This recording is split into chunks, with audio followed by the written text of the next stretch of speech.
Good morning, good afternoon, good evening, whenever it is, wherever you are, welcome to the Good Values podcast. This episode is going to be the last one of the first season of the Good Values podcast, and I've saved a special episode for the last one. This is going to be part 2 of my conversation with David Woodfall, but if you haven't seen part 1, don't worry, you don't need to see part 1 to understand part 2. It's not like a series or the second half of a film, but I will encourage you to see part 1 if you want to. I'll put a link. I'm really looking forward to showing you this episode. It was all recorded in one session, but because it was quite long, it was way over an hour, we split it into 2, and then we start off with some international discussion. So without further ado, here is the second part of my conversation with David Woodfall.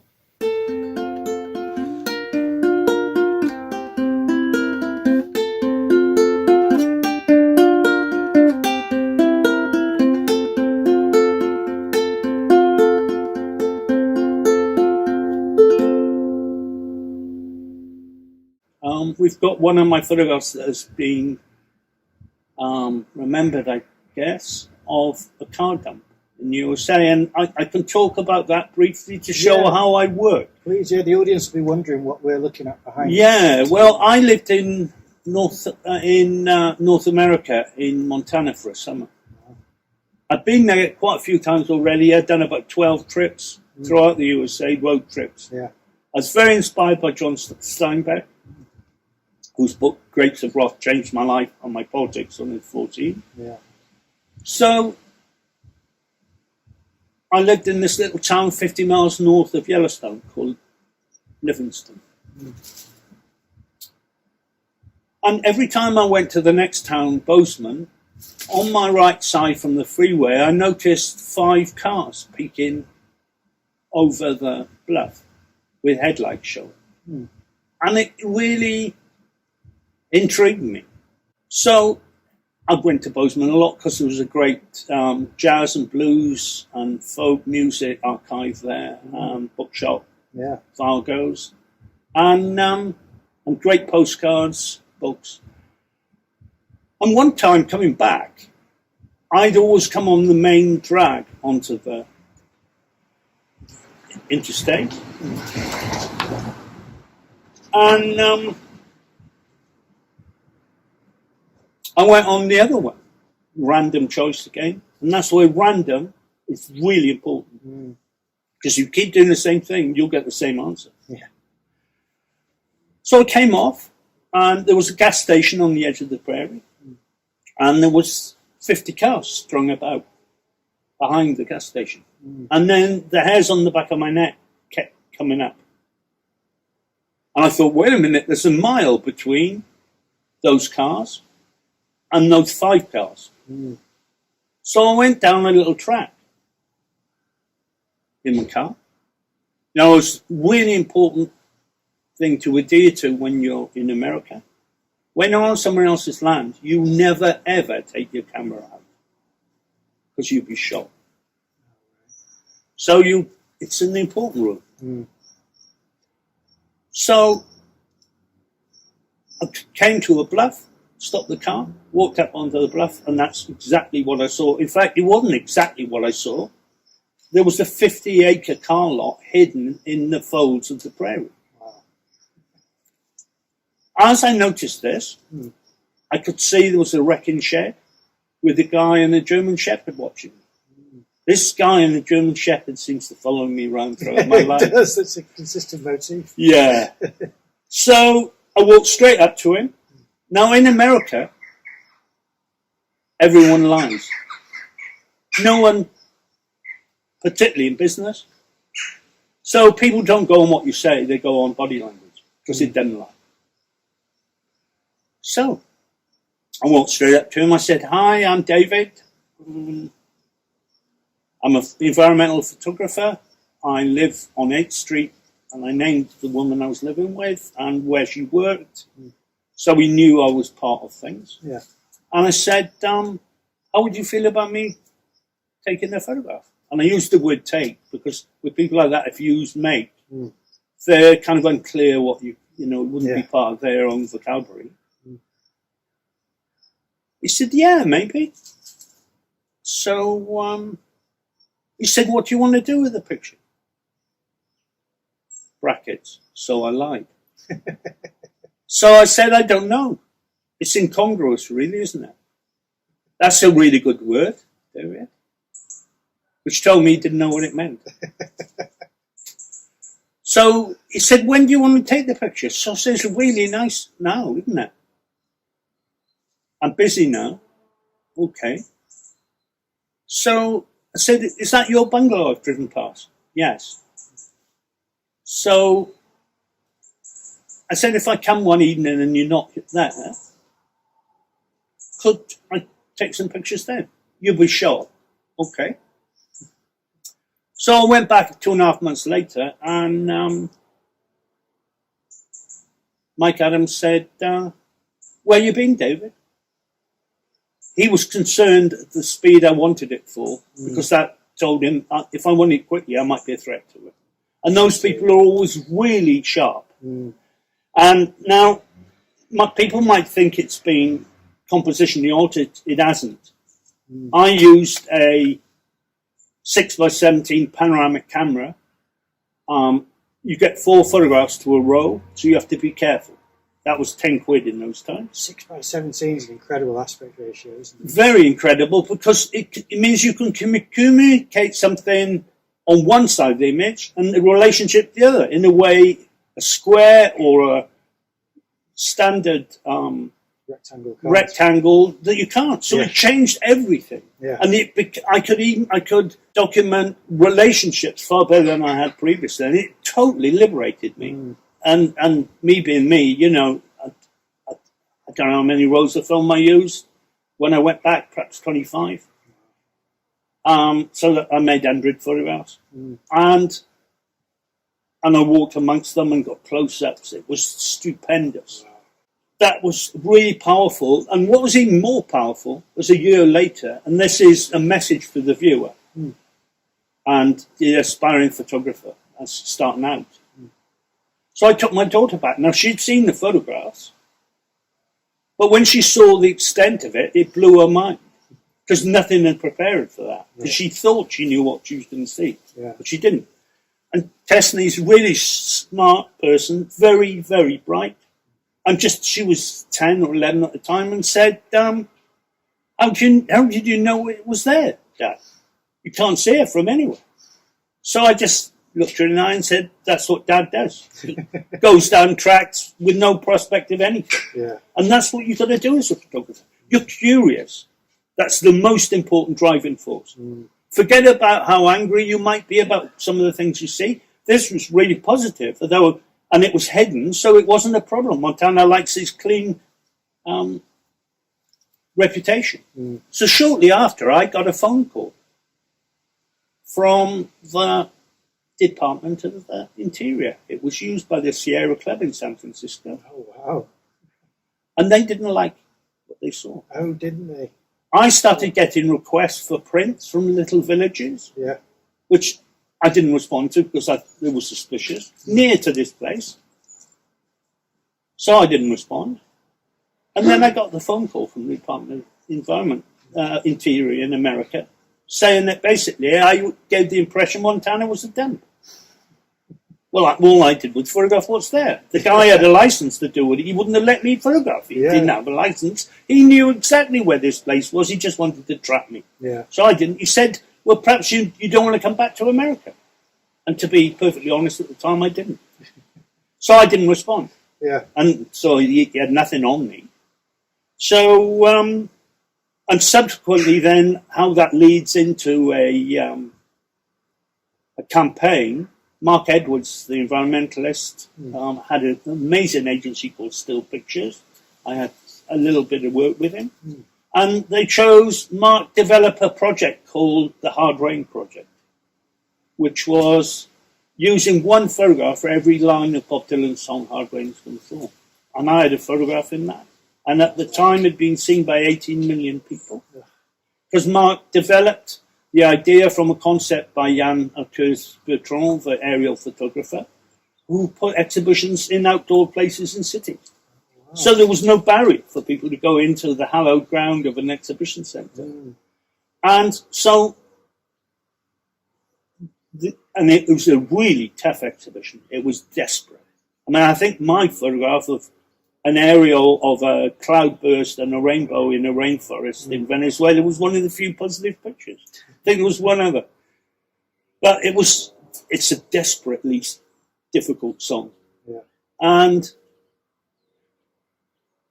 so then subsequently Mark developed the exhibition in a whole earth, hence the title on the image, and chose this.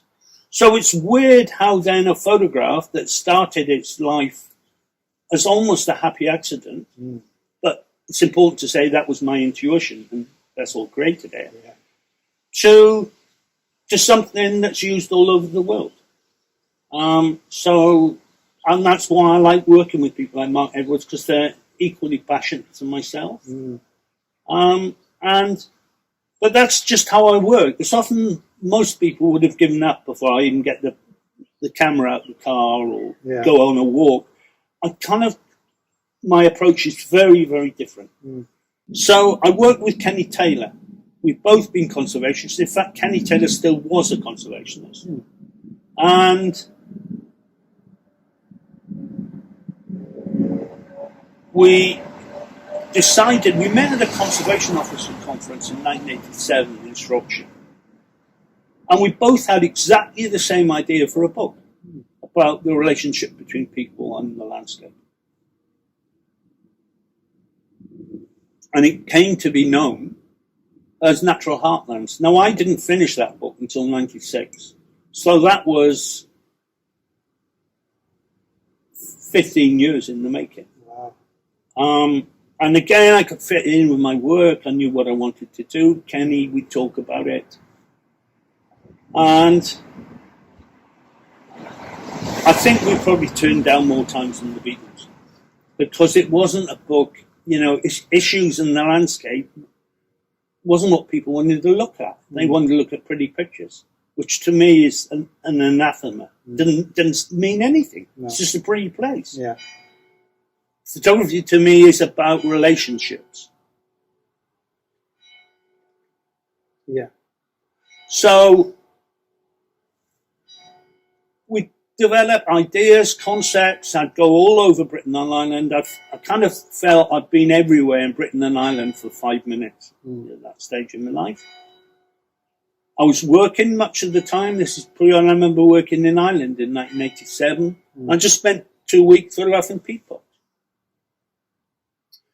So eventually the book came out in 1997. I found a small publisher called Airlife in Shrewsbury that specialised in aeroplanes, country life, and field sports. So we kind of fell into the country life category, even though the book contained images and issues happening in towns as well, because it was the whole of Britain and Ireland. We certainly didn't want a beautiful Britain book. We wanted something that had a cutting edge, really. Because that's how we, as conservationists, we didn't have any illusions about how things looked. We looked at the world as the wildlife looks at the world. How functional is this landscape for us? So it came out, and it was really exciting. I was really fortunate. My mother was able to see the book just before she passed away, so that meant a lot. And then we had a lucky break. It came, well, don't really know. It didn't win the 1998 Natural History Book of the Year, but it came very, very close. And it was highly commended. People privately told me it was runner-up. It doesn't matter. Yeah. But David Attenborough's Life of Birds was the winner, and a worthy winner. And just to be part of that was something else. Really exciting, like in my photograph of Westwater when we had a party the night before with all the winning photographers. Helen Jokes set up this wonderful idea, and the people from Alaska brought salmon. And I met authors from all over the world, and photographers who've done their own books. Yeah. So you're on a similar path. Mm. So just being part of it was incredible. Yeah. And he had a lot of kind of critical acclaim. It didn't sell a huge amount, but that wasn't the purpose. It was a message from our hearts, really. And we felt we created something authentic and something very people-centered, because we both felt that conservation wasn't about people enough. Mm. And that's what the purpose of the book was. And we'd made contact with astonishing people, peat cutters, farmers, so many different farmers. And I'd learned a huge amount just by being with them. And one of the difficulties with the environmental issues, particularly in highly developed countries, people take very polarized views. Environmental issues are far more complex than we realize. If they were easy, we'd have sorted them out. But let's just remind ourselves we are facing existential crisis.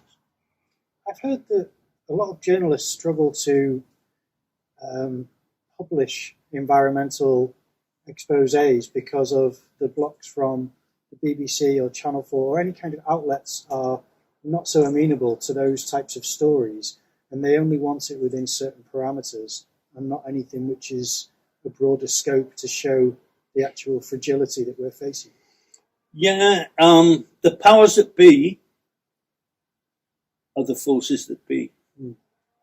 They control everything. So, and particularly when I lived in America and I did the rounds going to see publishers, that was very obvious. Yeah.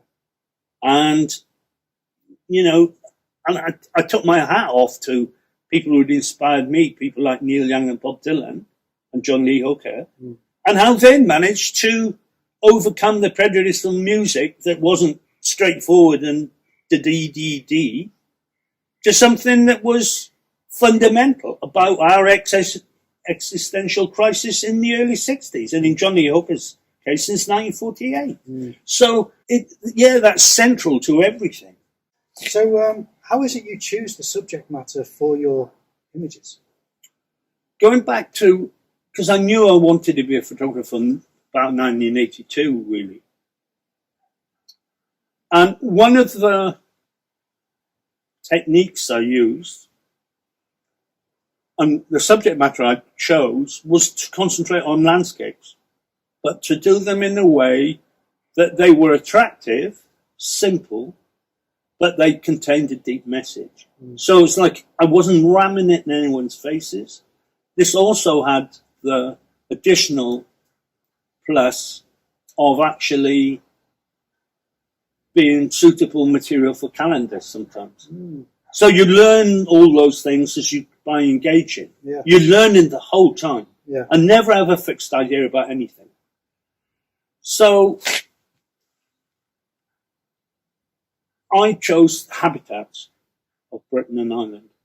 That was one of my first strands. And so I'd go out and I'd pre-visualized, I knew somewhere, and I'd pre-visualized the photographs I want. So I'd go maybe, like with the pollution, 50 times. And I'd go different times of the day, never have a preconception that maybe the first light and last light was the best time, which it generally is. But sometimes the middle of the day, you get extraordinary light. So I had an open mind.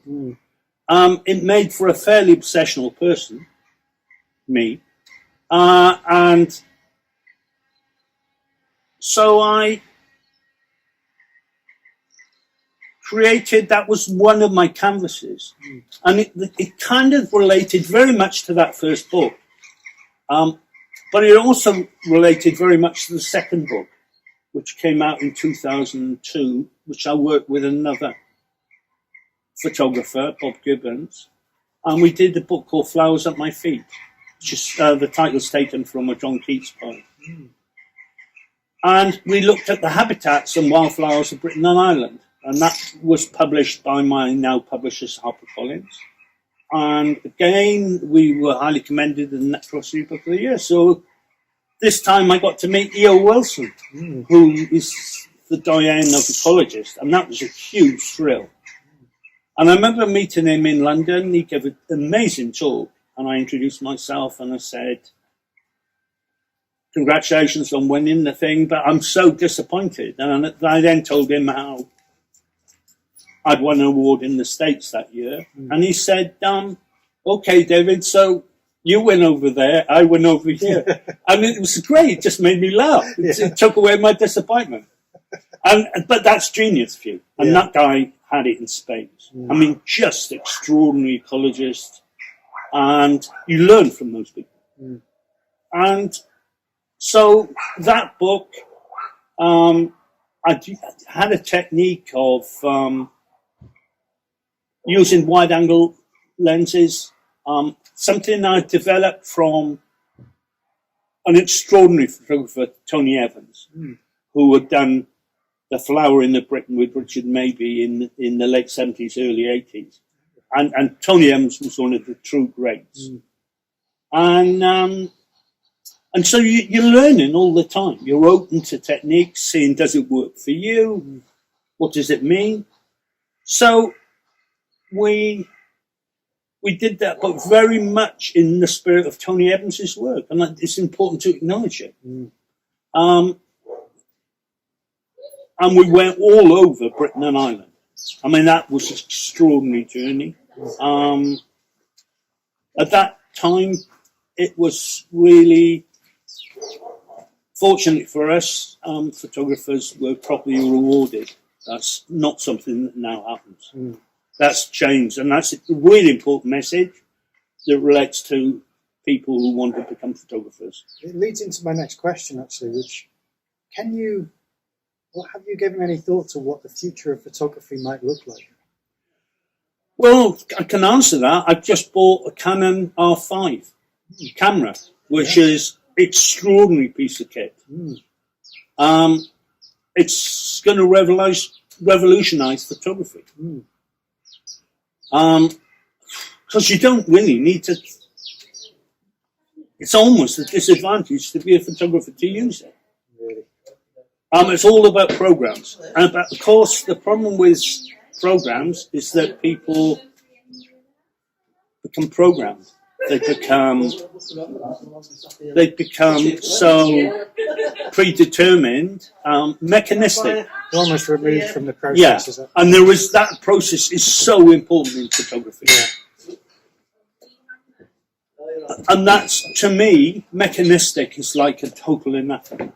You know, the sinuous where I like to be as a person is reflected in my work. And that's going to reflect us all. To me, it's an anathema when art is mechanistic. There are some amazing Russian mechanistic artists, but not that many. No. So the Canon R5, and they're basically, it doesn't matter the make and model, it's a mirrorless camera. And it's got incredible resolution, autofocus, hocus pocus, the whole bit. And I'm very excited to use it, despite the warning, the caveat, because I know I'm so soaked in the process of making photographs, that's not going to alter. Yeah. I've just got to learn to use it in a way, and it is startling. But here comes the warning. A friend of mine, David Tiplin, perhaps the second best bird photographer in the world, give or take. And he got a cover of BBC World Gardeners World magazine and double page inside with the same photograph. He got paid £8. 12 years before that event, that would have been 900. You can't live on £8. No. On something that might happen twice in your life. Yeah. So, you know, economics determine everything. Most photographers now don't make photographs. They run courses to young people on how to, or older people on how to become a photographer. And it's really important to state this, and I'm going to make myself very unpopular saying it. You can't teach people how to be a photographer. They've got to find that process themselves. Yeah. You have a nice time in a hotel and la-di-da, but It's just the way that goes in, man. There's no formula. No, of course not. No. And that's the formula, and lack of it, all artists have always used all the time. Mm. They've changed their way of, and they do probably better than they did before, financially, but it's far removed from photography for me. Now, other people got different ideas. It's great, but I'm afraid I see things for what they are. Did you experience any resistance when it came to developing film to the digital era of shooting? Yeah, I was the guy, but this is always me, I'm afraid. I am never going digital. No. That's what I said, of course. So when it came, I embraced it. Yeah. Because it's like another revolution. It's the Industrial Revolution. And, it was exciting. I made every mistake you could possibly make, and plus a few more. Mm. But that's all part of the process. But there's a problem. I've got 1 million unprocessed photographs. Mm. So perhaps, Simon, if you've got a free 4 lifetimes, you'd like to process those photographs for nothing for me. How do you feel about that? I will create a darkroom today. Yeah. So and then you get the new toy. Yeah. And it's not a toy, it's a tool. Yeah. And it's even easier to make photographs. Yeah. So you're tripling the effect. That's the process. There's only so much you can do. And however passionate you are, it's really important as an artist to have a square life in every level of society. Yeah. People are unhappy. They're not happy inside. And they're looking for some kind of illusion. And that leads into another side of my work, is my documentary work. I do quite a lot of that. I go in phases with my work. You know, I'd really like now to get back to doing some relaxing work in the landscape. Yeah. And because that's when I really come alive. That's perhaps my first love. So, but, you know, who knows? I can ask a couple of kind of, I suppose it's consistent questions for me. I like to ask every guest who I have on some form of this question or other. What do you like and what don't you like about your own work? Whoa, that's a huge question. It's a great question. What I do like about it, it's me. Yeah. Okay. What I don't like about it, never quite good enough. I think most artists would say that because they're real sticklers. Yeah. But that's all I can say. Perhaps importantly, if we could now, is talk about my last book. Of course, yeah. That's kind of my most ambitious book of the 3. And it's about the subject of rewilding in Britain and Ireland. So I was frustrated all the time about the reality, the kind of rose-tinted spectacle of Britain and Ireland that we're presented with, and the reality. Yeah. And the difficulty in creating real change. So when I did my first job in Oxford National Nature Reserve, and I was doing a master's degree in zoology on beetles, I discovered that there were beetles in the damp dune slats that were restricted to 2 or 3 feet in their distribution. Now that blew my mind, because what that told me is that every single variation of habitat is important for wildlife. Usually we don't even know it's there. We can't see it. It's tiny. But those are the things that matters. It's not so much the birds and the plants. They're just the top of the food chain, or the mammals, whatever it is. Yeah. It's the smaller things that determine everything. Yeah. They're at the bottom of the pyramid. So then at the back of the sand dunes, there was a freshwater marsh. Dr. Derek Thomas, who was a mathematician at Swansea University, was a passionate guy with birds. He was trapping and ringing reed warblers. He discovered that reed warblers came back to within a metre of their nest the previous year.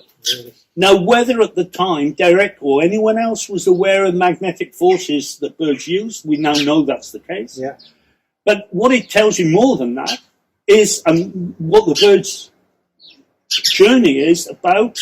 It knows exactly what it needs.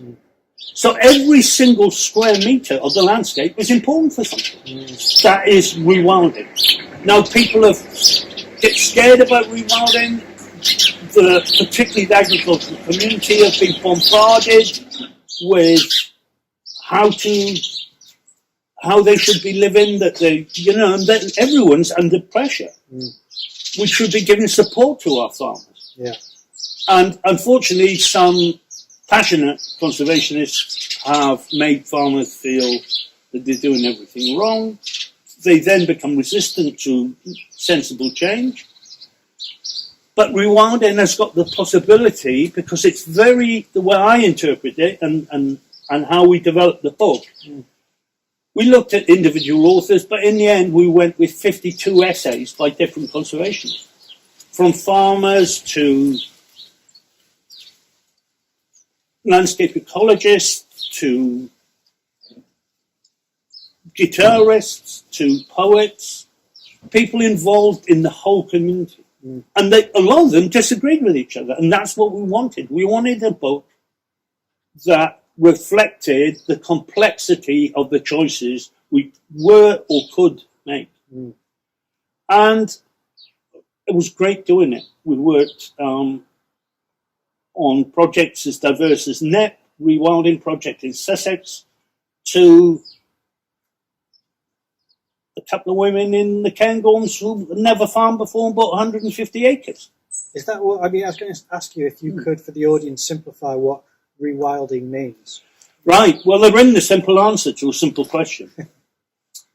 Rewilding means for me, to bring back an element of wild places to already crowded island, crowded with people, with the diminished wildlife habitats. Everything has been diminished. But the only way to do that is to involve people, because people is what makes the change. Yeah. So to me, rewilding means people, and it means becoming involved in in a small way, perhaps, it can be a window box in a high-rise flat in Hackney, or it can be Allerdale Estate bought with the sole purpose of bringing back megafauna, 26,000 acres. So it's everything in between those two places. And there isn't I think we get too hung up on what is right and what is wrong, what works and what doesn't. Yeah. When we do things, we don't monitor enough the effects of when we create change. That is the important thing, because that way you understand what and why we're changing things. It's trying to consider the ability for things to adapt, adaptation being very, very critical and really important to monitor those changes that are happening, because that's when understanding comes. For example, I went to NEP in 2018 and I was there for a week, and I was very, very moving. I'd gone to a place called Firming Country Park on my journey south. I'd never seen purple emperors. And the story that the people at NET wanted was the purple emperor. So Matthew Oates said, go and see some purple emperors. They're easier there. As it happened, it turned out to be the opposite. It was about 88 every day that week. Anyway, I went to Firmin and I got a glimpse of purple emperors. I thought, I'm never going to do this. It's going to be too tough. So anyway, the next day I went to NEP. And that afternoon I talked to the ecologist. That afternoon I met Matthew Oates. And for me, significantly, the greatest scientist I've ever met and worked with, which was Neil Hume. real fantastic on ecology and particularly butterflies. So we did quite well. There were purple emperors all round us. And to give you some idea of the scale of the change at NEP, what had happened there, they had discovered some years before, everyone thought the food plant for purple emperors was oak. They discovered that it was actually willow. And they could propagate the willow by bringing in Tamworth pigs, which rooted in the ground and meant the willow sprouted laterally and created more trees. Wow. Often these things are discovered by complete chance. So, the day before, they'd done a transect, and in one day, they discovered more purple emperors in one site than had ever been discovered anywhere in Europe in the day. By complete chance, they'd realised that, and that's where the monitoring side of it is so important. Yeah. So we did quite well. I photographed some nice pics and stuff. And then Matthew had to go, and I was feeling a bit desperate because I hadn't got the photo. He didn't know I had the whole week to go. So I looked at Neil and I kind of sensed a total free spirit, but in a very different form to myself. So I just looked him in the eye and said, "Do you like the Clash, Neil?" He said, "David, I saw them live 26 times. Big mate." Yeah. I had to admit, I only saw them twice, albeit on successive nights. But he was lovely, Neil. Yeah. And we talked a lot about the butterflies. We started seeing them. We didn't get many pictures. It was about 7 o'clock at night. It was about 80 degrees.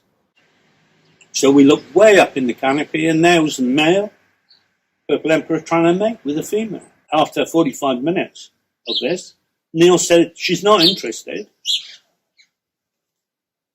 So he said, "What she'll do," and the reason she's not interested, she hasn't released the chemical in the butterfly, the meconium, that prevents the sperm getting through to the eggs. Therefore, it's a mechanistic biological process that the female controls the whole population dynamic. Yeah. So I looked at him.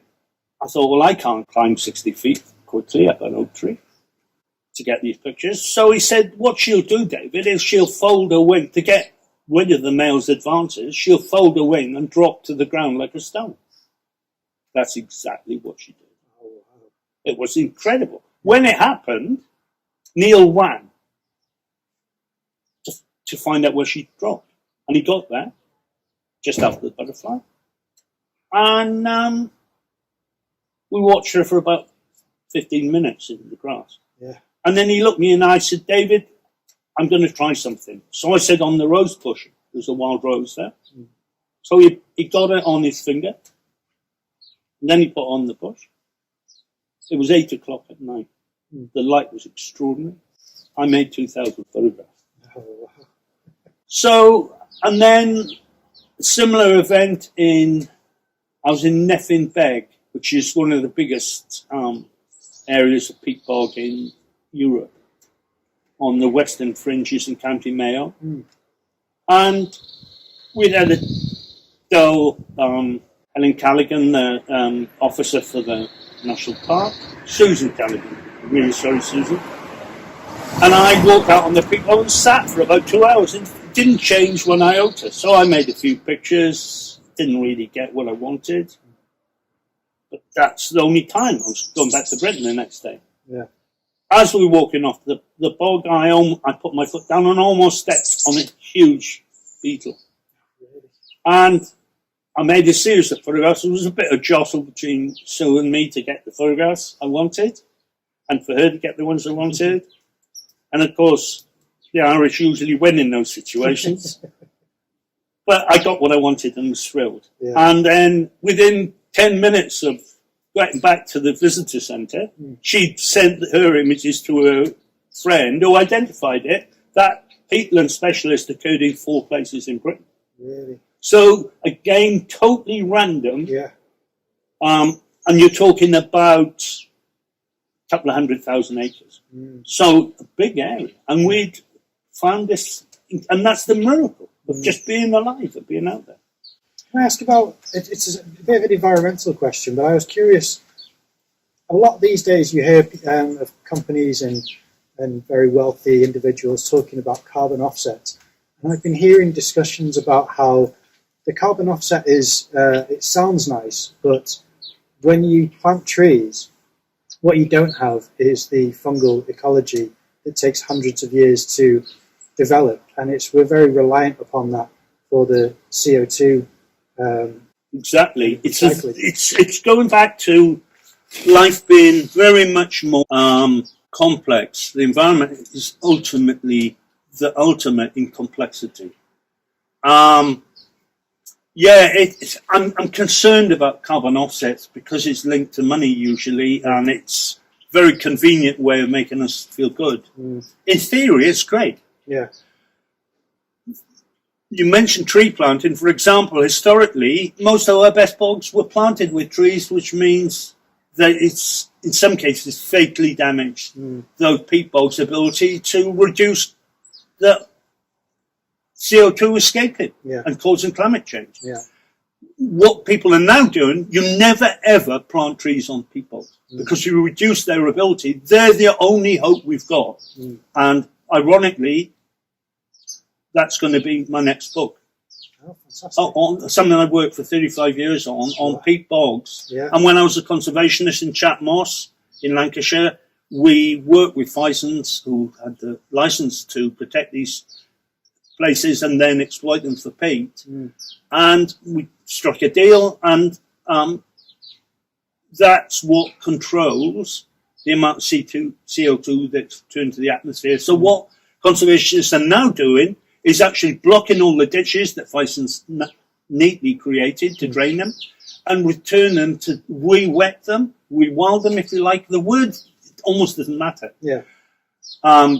We've learned a lot about peat bog ecology. We need to learn a lot more. And actually, many of them have been burned historically badly. That it's awful way of managing peat bogs. Many of our uplands are burnt for grouse moors. That's fatal for our CO2. Yeah. For a sport, I love fishing. Yeah. As I explained in my first blog, that's how I became me, through fishing. And we all engage in the landscape. There shouldn't be criticism of that.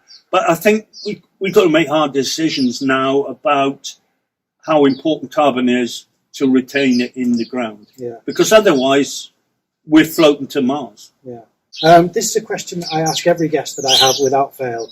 And it is relevant for you because you're a photographer, and it's the same for artists and filmmakers and anyone who's out there to try and kind of tell a story or convey a message or share an appreciation. And that is, what is the most beautiful thing you've seen today?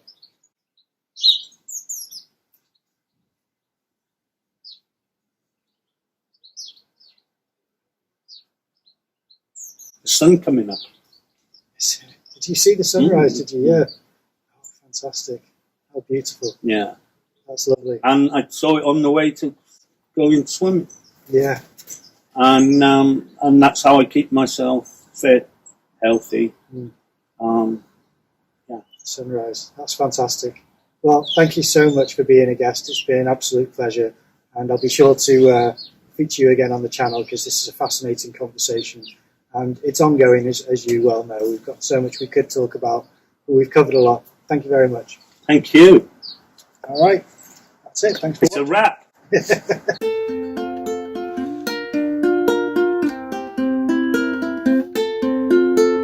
Okay, now that is the last episode done. Now in this, I'm going to just quickly talk to you for a second before I leave with some updates. I spoke recently in, it was either in a video or a podcast from last week about how I'm going to be uploading things which are kind of like vlogs. I don't think I'm going to be doing the vlog style thing yet until it is a vlog, which basically just means it's going to be basically a travel video. And I've looked at the footage and it's not quite comprehensive enough. You start to understand in the edit whether you've got enough or whether you haven't. And I'm going to try and make up the difference. But because it's from a while ago, I've got two of these travel vlog-like videos that I've been editing. One is to Oriel Mosting, and that's some really nice footage, but it's not long. And then the other one is to Llanberis recently, where I went and visited a friend and looked around. And again, there's not loads of footage, but I did use a bit of footage from my new camera, the Sony, what is it, ZV-E10. Is that what it is? It says it somewhere on here. Yeah, ZV-E10. Lovely little camera. So I did use this when I was there in Llanberis, you know. And that one's a bit more festive. So I'm going to upload the Oriel Mosting video first, and then the Llanberis video more towards Christmas, which is, you know, not far away. So they will be uploaded soon. I'm going to try and do a bit of artwork for each of them, because I still want this to be an art channel and not turn it into a travel vlog channel. So I'm going to try to keep it basically on message still. But aside from that, I've got one about greeting cards, you know, kind of like Christmas cards, birthday cards. I'm editing that one, so that might come out first as well. Either way, those 3 videos I've got planned before Christmas, and there's only something like 11 or 10 days until Christmas now. So that's going to be it for 2022 of the Good Values podcast. I'll put up a clip from this episode on Tuesday next week, and then that'll be it. I'm going to retitle all of them to seasons. I'm thinking about redoing all the thumbnails and not just doing the plain card for the thumbnail now, because I don't think that that's really getting enough views. I think more people would look at the podcast if they could see the guest. You know, like how most podcasts have pictures of the people's faces, and I want to try and get as many views as possible because I really like the artists, and I'd like them to have more exposure to the audience that I, you know, can tap into if I can. So that's the plan. I'm going to put some work and get all that done before Christmas. I'm going to work on an intro sequence, or a, what do you call it? I think it's an intro for your channel. You know, like how you have a video where you welcome people to your channel. I'm going to have that done for next year. So I might do that between Christmas and New Year. And I've got some ideas about what I'm going to use, but that'll take some editing. And then what else? I was trying to think of something else. I think I'm going to redo certain thumbnails. So if there's certain videos that pop up in your feed and you've already watched it, forgive me, it's because I'm redoing some thumbnails, but look at the date of the upload, because if it's new, I still want you to check it out. Anyway, I'm rambling on. Thank you very much for watching the episode. I hope you enjoyed it. Please support David on the links that I will leave in the description below. Leave a like, comment, subscribe, share this with anyone who you think might enjoy it, friends and family. I really appreciate you watching, and I will see you in the next episode next year.